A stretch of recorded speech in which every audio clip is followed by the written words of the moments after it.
I'm not sure if every single faith is represented, but they are all invited. And from year to year, the membership does change as people join or leave.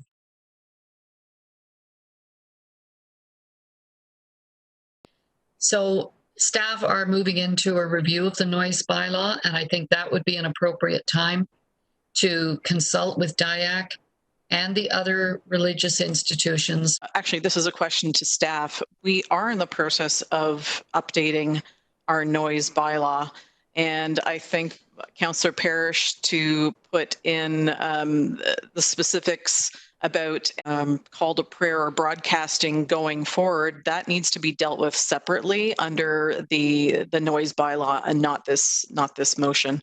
Right now, there is a public input time period also for the noise bylaw.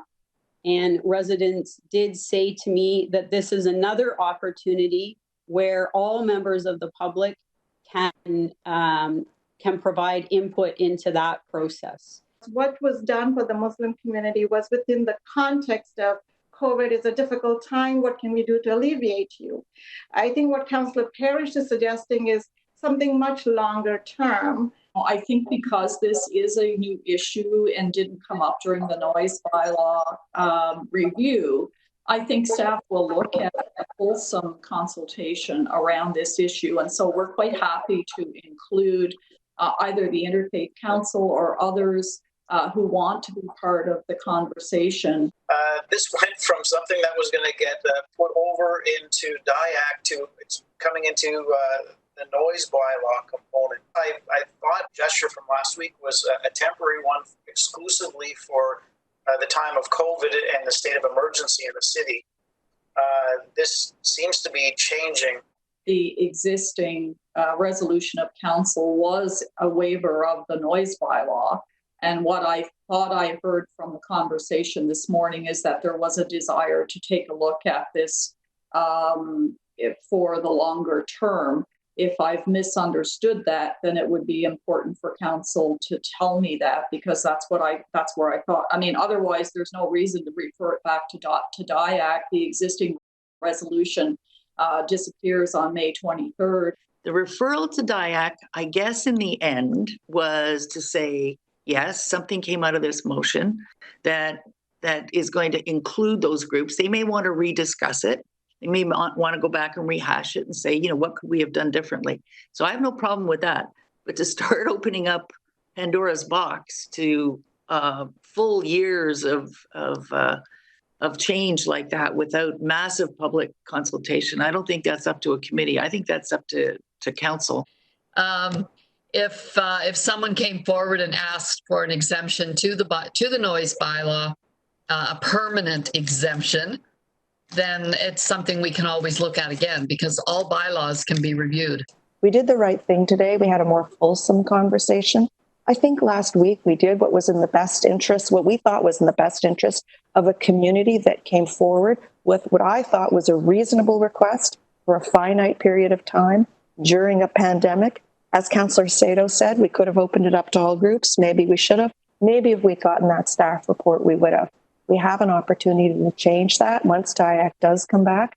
And when we're reviewing the noise bylaw, we have an opportunity to make changes and consult more widely as well.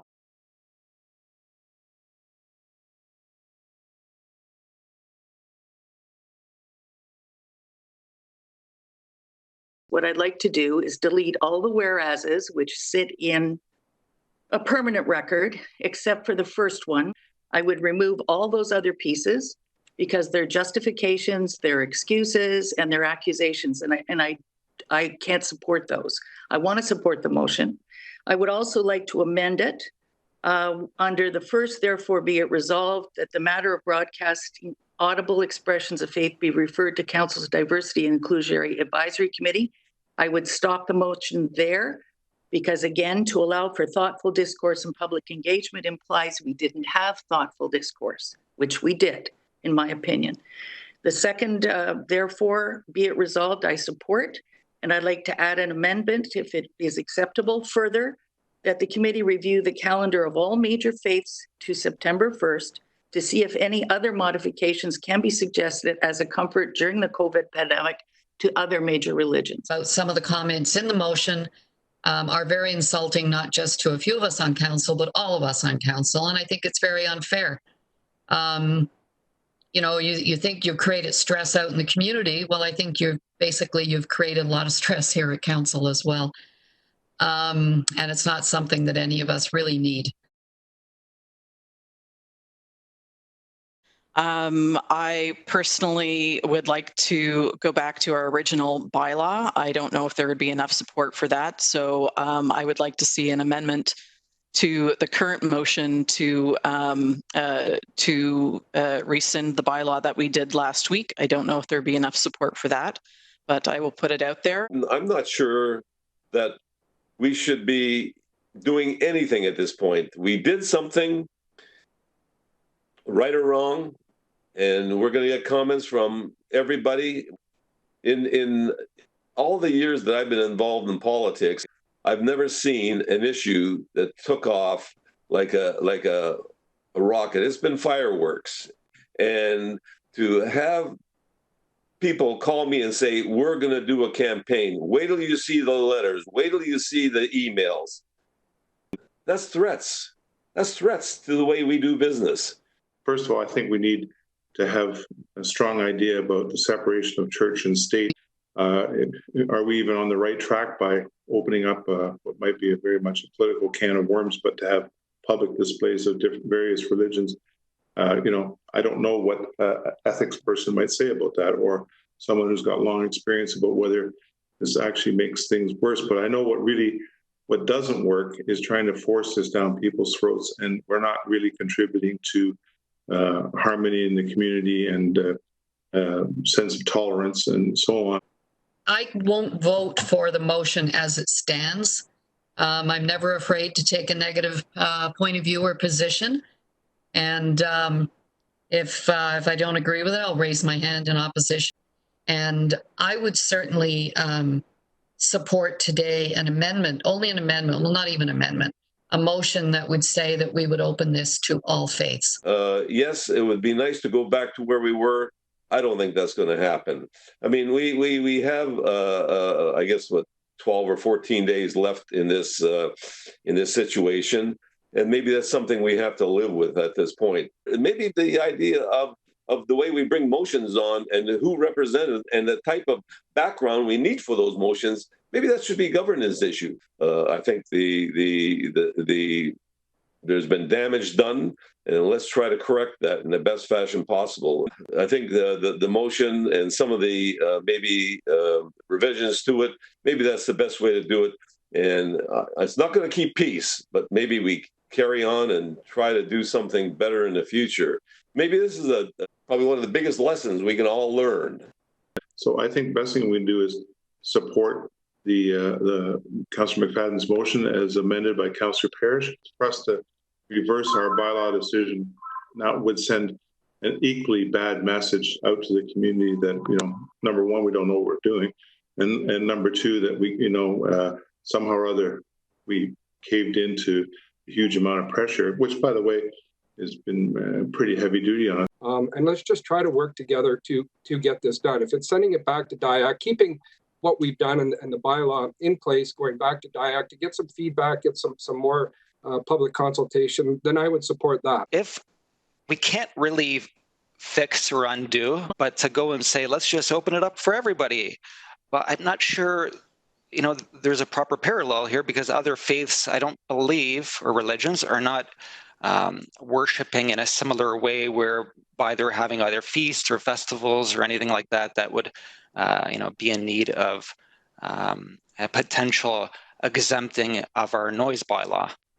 I'm not telling everybody to open everything up for 3 weeks so the church bells ring and everybody have a hell of a good time with noise. I'm saying what we should be doing as a council and as a DIAC committee is looking at what are essentially important issues to the various groups in our city and have a solid discussion of it, just as Councillor Starr suggested. I'm not saying we're going to open things up for the next 3 weeks. That's ridiculous. And I wish I could support the motion. But unfortunately, even with your amendments, Councillor Parrish, I don't think it's enough. I'm willing to support the motion that has been put forward because, again, it goes back to process. I would just like to hear what everybody else is going to continue to say, but I do believe that we should go ahead with the motion. And I'm going to repeat myself. What's done is done. Let's move on and make a very simple motion. I don't know. We have a motion and then there's an amendment, which appears to be just a striking completely away of that motion and a new motion, which really does nothing as far as I'm concerned.